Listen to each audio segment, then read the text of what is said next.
Hello everybody, welcome back. Today as well, here got you another video. In this video I'll show you how you can simply go ahead and change Facebook location settings. But before that, please do make sure to like our video, subscribe our channel, and without any further delay we will simply start our video. For the matter, what you have to do is simply gonna go ahead first, access the particular settings of your device, and then what you're gonna do is simply gonna go ahead, tap on this option called apps just right over here. Tap on it. Now scroll down till you get your Facebook app just right from your list over here.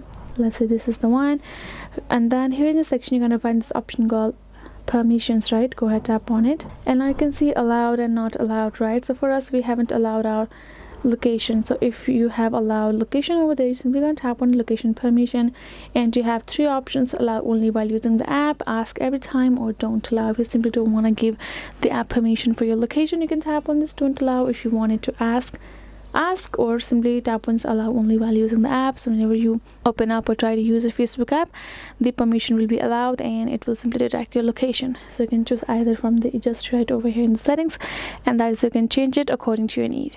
So that is it, guys. Hope this video was helpful to you all. Thank you so much for watching, and I'll see you guys in our next video.